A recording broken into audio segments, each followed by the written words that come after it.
Hi, everyone. Welcome to another episode of Led by Life. We're your hosts, Rafaela. This is Hannah, and this is the Led by Life podcast. If you're here for the first time, Hannah and I are both manifestors in human design. So we both embody the manifestor energy. And that is how her and I became friends and how this podcast came together. We decided to take our real nerdiness for human design and the gene keys and bring it together into a lovely conversation where we just explore what it's like to just be in this human experience. And so here we are. If you watch us on YouTube, you'll see that our lighting's a little different today. Our backgrounds are a little different today. We're just in the midst of literal life transitions. So welcome. Welcome. And Rafa, right now, where you're finding yourself in this big life transition, I feel like you're really being led by life.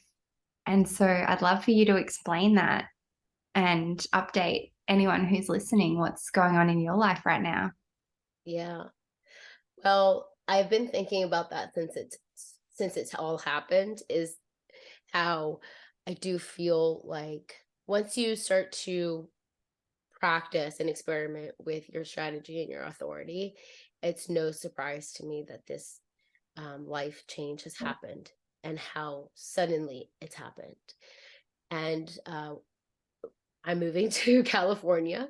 So for those of you who know, I live in Florida and I'm moving to California very quickly, very fast. For me, that is to go across country in a matter of a couple weeks. This is all kind of happening. I have decided that I'm gonna go back and work as an employee. I, and that's part of a lot of this too, because we'll kind of talk about it with the 10th gene key. One of the things that Hannah and I were talking about the last time her and I met after our episode was how in which we define ourselves and our identity. And today's gene key, the 10th gene key, is a gate that comes out of the identity center, which I have undefined, but Hannah has it defined. And in that conversation we were having, I was sharing with her some of my bios and some of the labels or names in which I would like to start utilizing. I've been in private practice for almost 3 years now, almost 2 years, since the end of 2020. And I now I'm just finding myself in this place of wanting to try something else out. I'm also a 2-4 in human design, so there's a part of that that's very hermity, and I was telling Hannah that I think that that's part of what the last 3 years have really been experimenting with in a really unique way, because I never really pictured myself to be what we would think of a hermit, or a person who like really needs alone time or thrives for alone time. Is the place where they kind of like cultivate their genius. And it turns out that I am, and I love it. And yet on the opposite side of that, I have a 4 in my profile as well, which is also about opportunities in your network and the people you're around. And working from home doing virtual therapy has brought so many gifts, so many blessings, and a lot of time for me to explore myself. And it's interesting because in the 10th gene key, as it's talking about the shadow and the gift and everything, I was wondering if what if part of the last couple of years my process was a little bit self-absorbed. And through the synchronicities that have happened in the last couple of months, I'm just wondering if maybe it's transitioned into now, when I felt like I was like, oh, that's it, I'm done focusing on me, I'm gonna do this. I'm really good at this gift that I have of working with other people in this space. And then we were talking about the labels, and we had this conversation of like, why do we need to call ourselves anything? of like what we do behind our name. And a few days later, I'm off taking a job opportunity where I'm just gonna be a therapist, and not just, but I'm gonna be a therapist working people who struggle with addictions. Mm. And you know that that doesn't need to have some really complicated label or name or this enlightened aspect to it. Like what I was been telling myself is there's a lot of changes with this transition, a lot of unknowns, and ultimately I'm still doing what I love to do, Mm. which is helping other people. So Mm. that has kind of been something that's grounded me a bit in going from working for myself to not working for myself for a while. And what's coming to me is it feels very much a part of the manifested journey or process is kind of going through these phases where we, in a way, initiate new things, whether it's for ourselves or for others or a combination of both. It's very much, I know if I look back on my own life and my own journey, there's kind of these chapters of my life. And in a way, it feels like you're opening a new chapter here. And we're not really designed to be doing the same thing all the time forevermore. Like we are kind of in a way designed to listen to our authority, I suppose, which you've done here, checking in with your heart and your ego authority, what you want to do, and then following that and trusting that, and not necessarily knowing the outcome of whatever this new chapter or this initiation or this part or this step of the journey is going to entail. And I think that I think it's really exciting. And I love that you mentioned the shadow of self-obsession, which is the 10th. So today we're going to talk about the 10th gene key, the shadow of self-obsession, and the gift of naturalness. And then the highest expression is being. And really what so much of what it's about, I think, is about this journey of awakening, this journey of enlightenment or awakening. But in order to kind of, I don't even want to say like reach awakening because it's not really something you kind of striving towards necessarily. We have to go through this process of, or this, we have to go through this period of, in a way, being a little bit more self-focused to discover that. I don't know if I'm making sense what I'm trying to say. Well, it is, because it's like, if we take what I'm like, I'll share my example, right? Mm. Since 2020, moving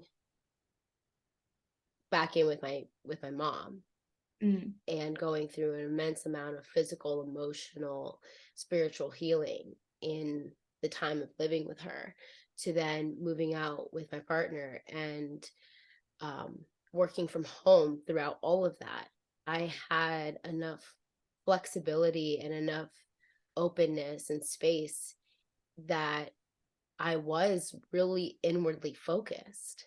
Mm. And then, honestly, until most recently, did I realize that while there was so much that came out of that, ultimately, like, that can only take you so far, Mm. right? It's almost like life is leading me to now go back out into the world, is Mm. how I truly feel. And I think that's sort of like what you're getting at, is that when it kind of switches, then you realize that it's not really all about like you. Us, yeah. Yeah.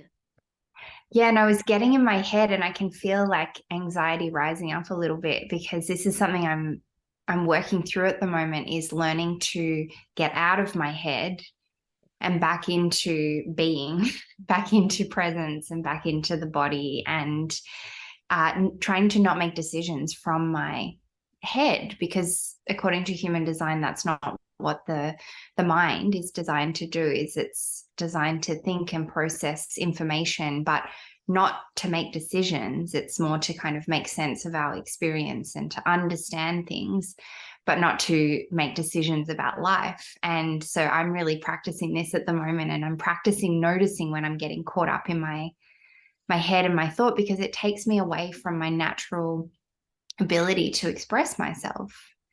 And so that's so much of what I think, so much of what this gene key or this gate 10 is all about. So I have this defined in my chart. Yeah. This is Tell us. actually, yeah, it's a big part of my chart, because it's one of the gates that makes up my incarnation cross, which is the vessel of love. So we have these 4 gates that make up the vessel of love, 4 love gates, and they're the 46, the 25, the 10, and the 15. And so I have the 10, which we're going to be talking about today. I'm just pulling out my chart. It's in my unconscious earth, so 10.5. And it's really about self-love, isn't it? Mm-hmm. And so making up one of the 4 love gates of the incarnation cross, it is a big part of my life and my journey. And I really feel like right now it's so pivotal, because I have been going through almost an ego death in a way, where I am feeling like I want to let go of identity and let go of labels. And not entirely. I don't feel like, I think labels and having some sort of things that we identify with is not necessarily a bad thing. Mm-hmm. But I think it is just part of this process where we have to kind of go inward, become a little bit self-focused, self-centered, self-obsessed in the shadow frequency, in order to realize like that I can't be defined by anything. And we talked about this last time, Rafa, is we kind of came to this, and I've been coming to this conclusion, I suppose. And interesting that I have the 64th gate as well defined. So do you, don't you? Mm-hmm. Which is all about conclusion, coming to kind of these conclusions. And I've kind of come to this realization that there is absolutely no way that we can define our essence, that we can define all of the things, all of the parts that make us us. And this is where human design can really show us that truth, because there are so many, you just have to look at a human design chart to see that there's so many different areas of definition. Even if you're a reflector, you've got all these different gates. So these are all different consistent energy expressions in our chart, in our being. And so how can we put that into words? How can we limit that into some kind of a sentence that sums us up, or some kind of a title? So I think it is really a part of this process of transcending that identity, or that obsession with wanting to know who we are, which starts from this genuine, pure place of just wanting to get to know ourselves. And I think this is really the journey of self-discovery that I've been, as I was reading the chapter, I was just thinking, like, this is what it's all about. Like, we start to ask ourselves, like, who am I? What am I here to do? What's my purpose? And these are all important and beautiful questions to ask. And then we go through this journey of wanting to get to know ourselves, and maybe we discover systems like human design or the gene keys or different astrology, different things that can kind of point us to little clues about who we are. But then we kind of come to this place where I feel like I'm at now, or I'm in a way going through, where we realize that, yes, these are all traits or inherent natures, parts of our essence, but there is just no one label or one definition that we can have or find in seeking. And in seeking that out, we're never going to find it. Yeah. It's still just so interesting to me how it was the conversation that we left off on. and reading it in this idea of labels, it's just there comes a point where life will sort of present a moment that I think that's like where it gets transcended and you have no idea, right? And I'm just thinking about how this relates to like my own process right now as well. And you being part of that process and being able to see it, and like I'm just still so baffled. Like our last conversation, Hannah was reading my bios. She was like seeing these labels that I wanted to use in a way to define myself. And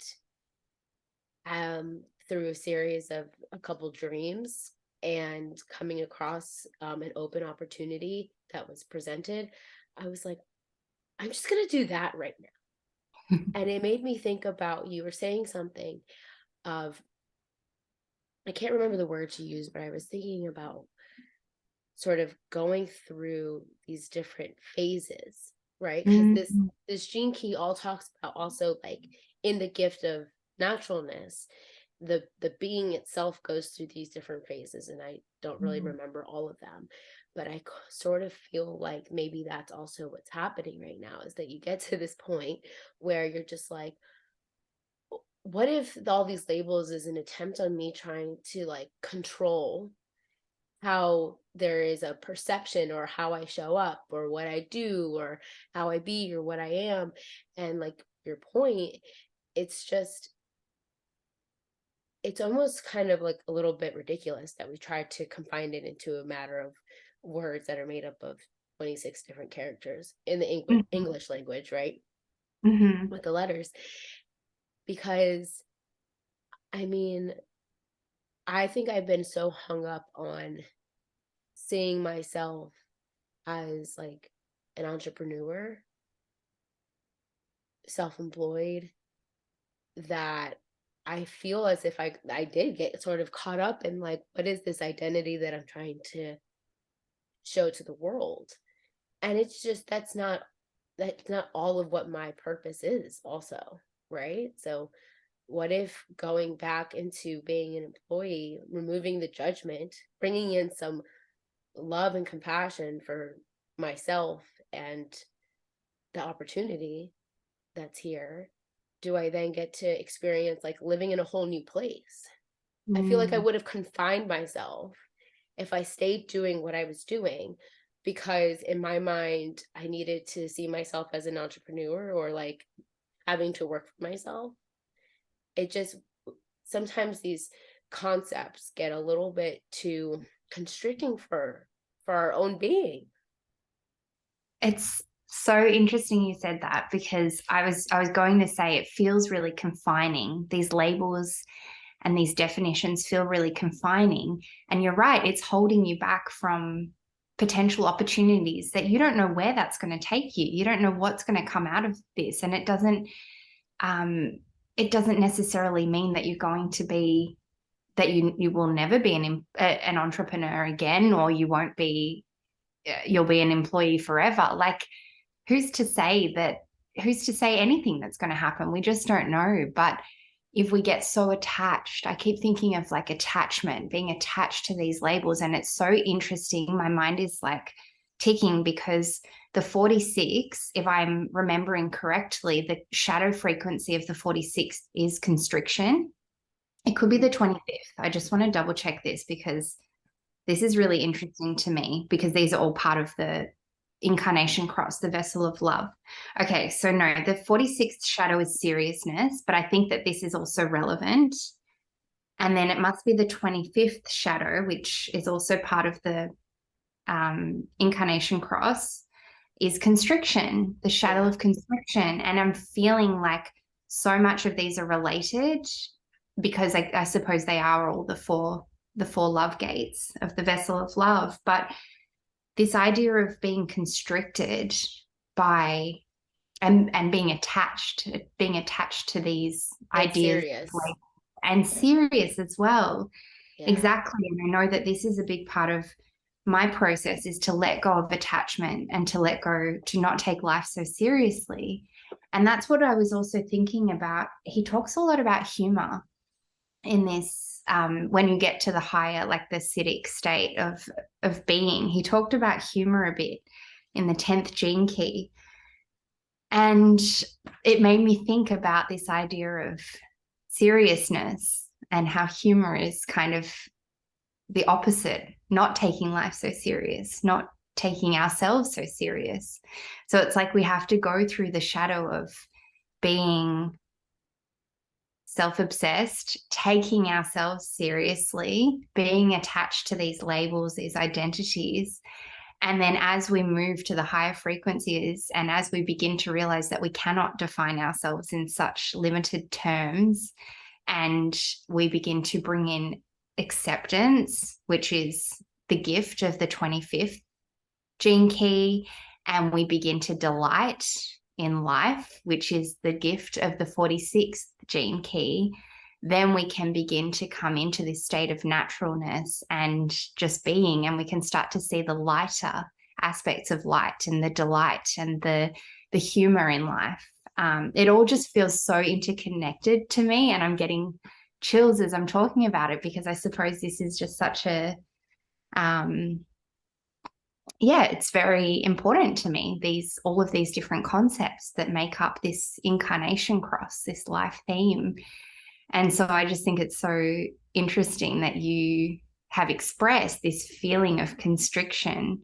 And I wonder if even our conversations around labels and identity and letting go of some of these labels and just kind of coming into and accepting all of the different parts of ourselves, I wonder if that's in a way given you that permission to see this opportunity more clearly and to follow your authority more, because you're less caught up in the mental noise of the logical or the trying to make sense of what's happening. And maybe some of these conversations have helped you to let go of a little bit of that attachment to these ideas of having to know how it's going to be and having to know who you are or to define yourself. What do you think?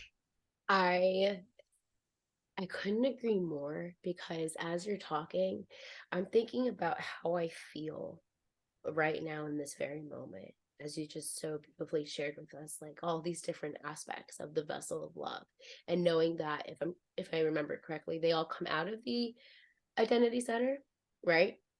And so this has been such a journey in the last 11 episodes, but even our friendship from the moment it started, of really this exchange of energy that we've talked about.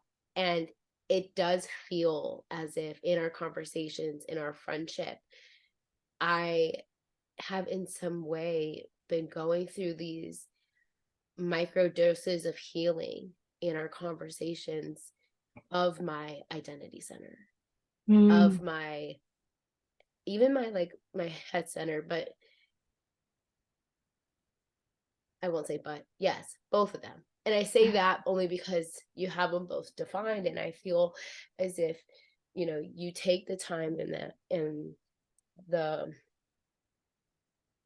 naturalness to really honor yourself. And that was something that was also in this gene key. I was like, Hannah does honor herself and her process and her individuality. It may not always be easy, and it may sometimes bring some wounds or some difficult emotions, but ultimately, like, something that I often see is like, you just hold space for however you are, the way you share it, or the way I see it. And I've just been thinking, like, everything you said feels very true for me, in the sense that, like, my sense of identity has sort of been, my identity center has been going through sheddings and changing, and acceptance and surrendering, and just like, you know it doesn't need to be all that serious, and wherever you go, it can work out. And oh yeah, I could just say so much about that. but I know that I more so feel it as you were sharing it right now. And do you also feel a sense of some of the other layers and aspects of your human design coming in as well? I mean, you mentioned surrender, and I know that's a big part of your process with remind me what it is. It's the well I'm thinking of. The 48. Yeah, the 48. Is that part of your incarnation cross? No. So my incarnation cross is the 5, the 35, the 63, and 64. I don't Okay. know in what order, but my incarnation cross being the right angle cross of consciousness. Mm.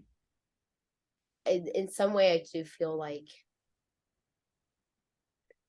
it ties in a little bit when like these questions of like, what, who am I, and the Yeah. labels and this and that.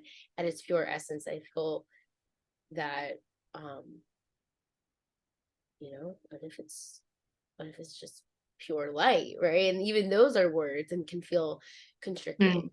Mm. Um, but no, yeah, the 48 is Is that to do is with your prosperity, maybe? it is. Did you see the look on Yeah. my face? Yeah, because I knew it was something pivotal in your chart. And Yeah. I mean, it's just interesting because we've talked a lot about these different things, but it's like I'm noticing in my own experience these different things coming together. It's never one thing. It's never like, oh, my 10th gate's being activated right now, or I'm being overly serious. So it must be to do with my 46. Like I said before, it feels like there's layers here, like there's different parts of ourselves working together. And of course there are. Like we're a whole human being, a whole soul essence with all these different parts of us. So that's what I love about human design, is being able to see all these different parts that can help us to kind of, in a way, come to love and accept ourselves more. Mhm. Yeah. It does feel very layered, and I think that that's why not sometimes, but it has felt for me in most of our conversations that we're like stacking or it's coming Mm, down. Like I can feel it like layering as you're talking. I'm seeing all these different parts and these aspects, and they're just kind of like building on top of one another, cascading into this story, and it's never just one piece. And I it's don't never, think right now for you or I, it's just one piece. yeah, totally. Totally. So the the 10th gate for you is in your design earth. Yeah, I think so. Design Earth. Yeah. It's in the Hmm. fifth line. And so the gate in human design is the gate of the behavior of the self. And she says here, gate 10 is the most complex gate in the G center, one of the four gates of the incarnation cross of the vessel of love. This is the gate of the love of oneself.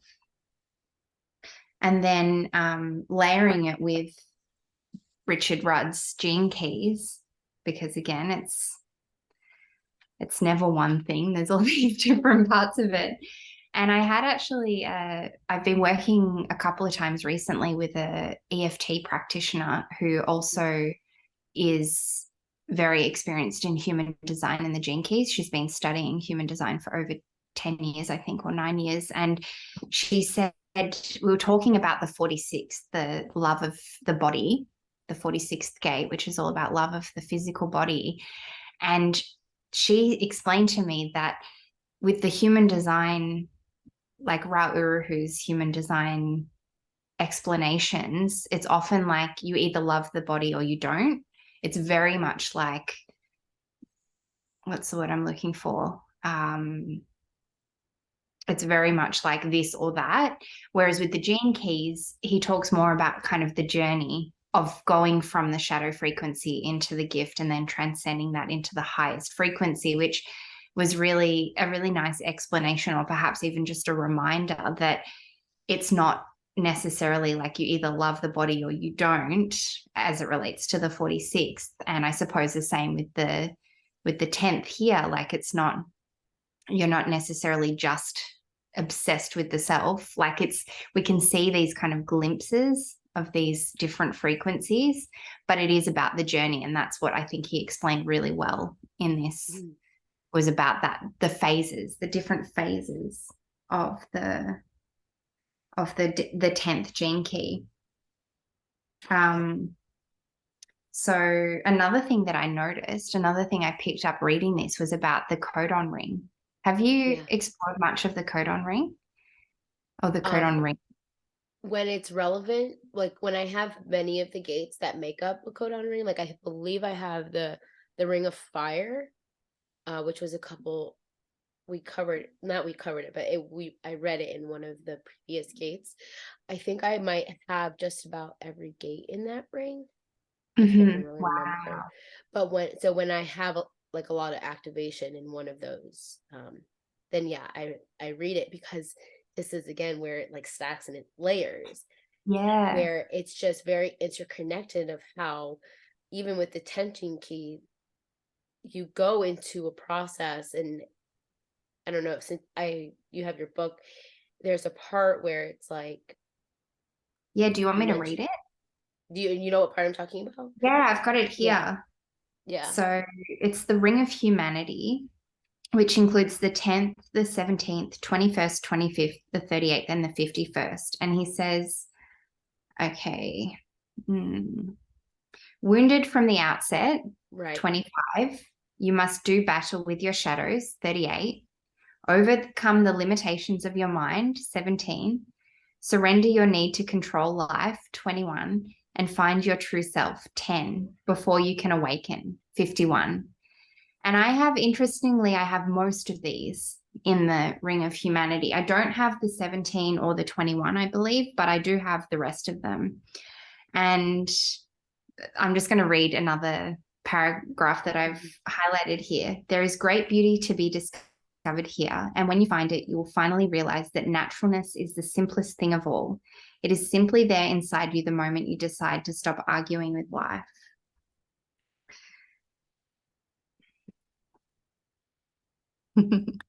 Yeah. Yeah. So what else is coming up for you? Because I'm feeling right now like I don't have anything else immediately coming to me. Yeah, it's interesting because I sort of feel the same. And I wonder if that's I just wonder if that has something to do with like the depth and yet the simplicity Mm, of the 10th gate, and some of its and the frequencies, and a lot of the things we covered. It sort of just feels like that's what it is, yeah. that there are phases to your journey to wherever you're at in life. And if I had to relate it to the identity center, because that's where the 10th gate comes out of, then I feel like, to me, it just really it it opens up the ability to recognize that it's okay for things to shift and to change and to go in different directions. And I feel that a lot of what the last couple years have been of like coming into human design, experimenting with my strategy and authority, having the beautiful conversations with you and um, with our human design teacher, Nikki, and just experimenting with different things. I sort of feel like it's okay that the direction of my life is going in a different place, in many, whether it's energetically or physically, like literally. I remember, um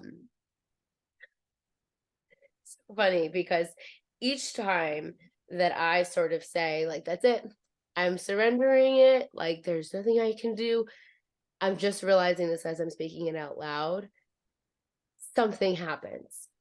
Something big usually happens. The last time that I had this sort of like, all right, I've done as much as I can do for right now, and this is where I'm at in life, and I'm going to just do the things I know that I have to do, and the things that I like to do and what brings me joy, and give up the end result or the outcome of it all. The last time that something like that happened, my relationship ended. And while some were like, damn, that doesn't really sound so great. Honestly, it was a blessing. It was Mm. difficult at the time. A lot of things changed, but ultimately, like, life led me to things that feel better, really, Mm. and that feels so much more loving. And the same thing here. Like, I feel like I've been saying this thing of, okay, like, having this quiet conversation, whether with you or with Source or my, my close group, and just being like, I'm I'm surrendering. Like, this is where I'm at right now, and my ability, like my attempt to continue controlling the way people see me, how I express myself, my identity, like trying to make that work and force it, or where I'm going to live and when I'm going to move, all of those things. All of a Mm. sudden, something big has happened again. Here I am, about to move, and um not being so attached to a label that like how I feel other people should see me. Mm. Yeah, that's been a big thing for me recently too, is letting go of worrying about what other people think. Um, and I think the surrender part is often really scary because, and I'm thinking of what he says in this chapter, is like it's letting go of, it's stepping into the unknown. And this is the same as when we let go of identities. We're letting go of clinging to what we think, who we think we are, what we think about ourselves, or what other people think about ourselves. So it is scary because it's letting go of that ego, that identity. But it's in doing that, in surrendering and letting go of attachment, where we can open ourselves up to all sorts of possibilities. And I've been thinking a lot about, or kind of energetically exploring, like manifestation lately. And I don't really like talking about manifestation so much because it's become such a buzzword and such a, Yeah. trendy thing. But I think we all kind of can understand that it's real. Like, we manifest different experiences in our lives, whether we're conscious of it or not, and whether we're intentionally trying to or not. Right. But often it's like they talk about this idea of detachment, letting go of attaching to. So, setting that intention or being clear on what it is that we want, but then letting go of the outcome, letting go of attachment to it actually happening or to how it's going to happen. And I don't know, it just felt relevant here. It's like, it's been something I've been exploring myself in letting go of these identities, but then also letting go of attachment to what's going to come out of this next phase of life. Something just came to me, and I'm wondering, do you feel as if in the last, let's say, like, couple weeks, do you feel that you've been a little freer, Yeah. like less pressure? Yes.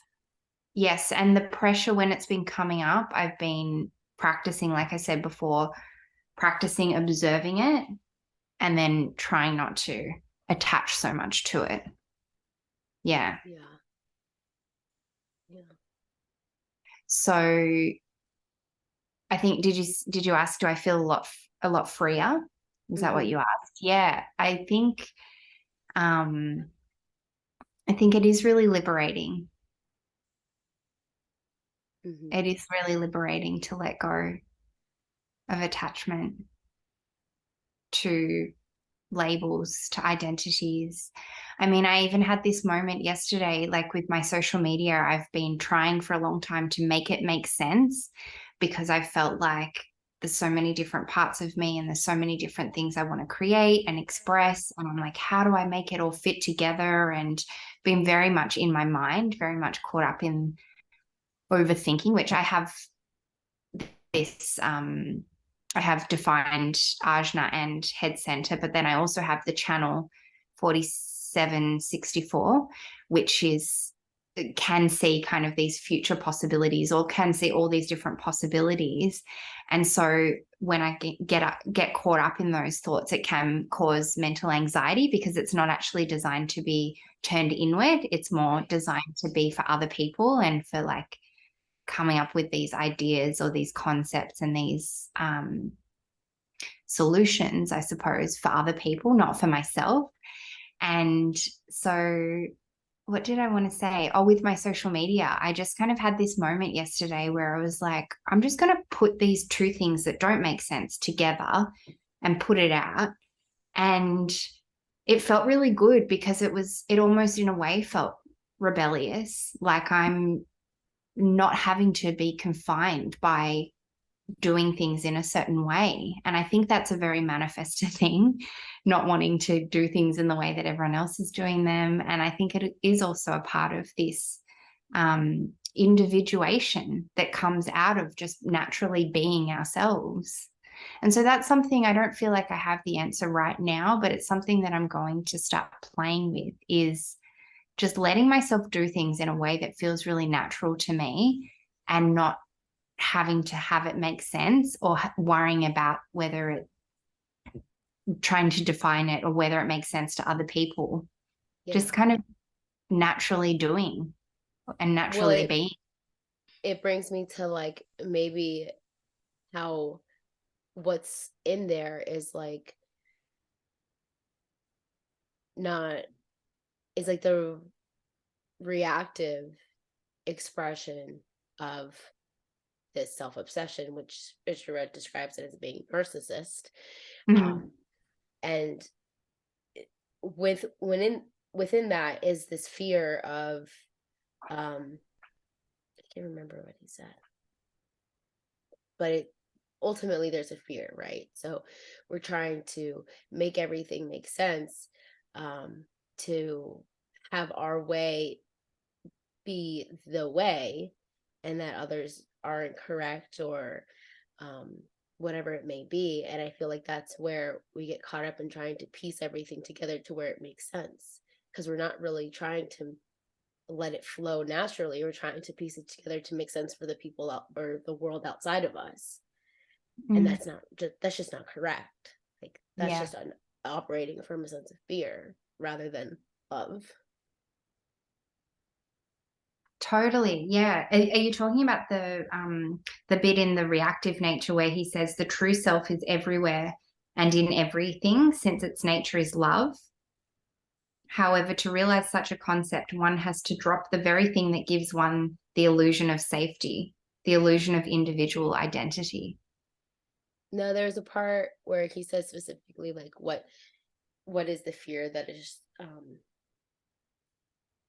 I don't want to say it's the fear of being seen, but maybe it's the fear of being seen. Okay, that's right. Yeah, I'm that's going to put right. the book down because I'm getting distracted. Trying to find the right thing. Yeah, yeah, yeah, Trying to yeah. find the right part of it. Yeah. But I think that's kind of like where I'm at with this 10th gate.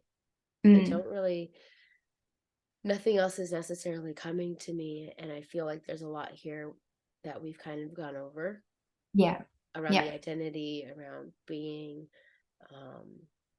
that it feels right. Mm. Yeah. Yeah. There was one last thing that I wanted to share that came to me while I was reading this and thinking about this energy. And we went and saw Eckhart Tolle Yes. Tolle, however you pronounce his surname, last week. And it was really funny because he is very funny. And Yes. I said to Alex as we walked out of there, my husband, I said, I wasn't expecting a comedy show tonight. Like, because as many of you would probably know, if you're listening, Eckhart Tolle is one of the greatest spiritual teachers alive right now, and one of the, I would I would go as far as saying he's probably like a modern day Jesus or like Buddha, like a very much enlightened being. If you've Mhm. listened to any of his work or read any of his books or seen any of his videos or presentations that he does, these talks that he does, he's just so present. He's so embodied in this essence of just being present, and this is what he talks about, and he's not even really thinking. You can tell when he's speaking is just being. It's just being present, and just whatever. It's almost like channeling these explanations of presence and being. And he's very funny. And Richard Mhm. Rudd talks in the 10th gene key about when you get to this high acidic state, you can see the humor in the human experience, because you're not taking life so seriously, and you can see the illusion of it all. You can see the illusion of all these seemingly big human problems that we have, but that it's all just an illusion. And I just kind of wanted to share that because I thought that was really interesting, that having gone and experienced and been in his presence and seen that he's just so funny. It was very funny. A lot of people were laughing at moments, and because he's also just speaking the truth, so Right. much of the truth about about being human. Yeah. So that's what came to me. And one last thing, I was also listening to a video about the 10th gene key in preparation for this. I just kind of like to get all these different perspectives. And they mentioned about the animal totem for the 10th gene key, and it relates to different astrological signs and things. I don't know much about astrology, but she mentioned that the animal totem is the Kookaburra, which is a native Australian bird.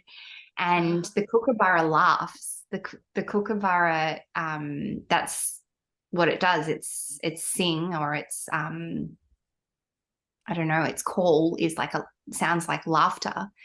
And so I had this moment recently where I was out on a walk and there was a kookaburra laughing up in the tree. And this kind of message came to me that, like, the kookaburra reminds us that life isn't so serious, that not to take life so seriously. And I just thought it was so interesting, that this is related to this 10th gene key.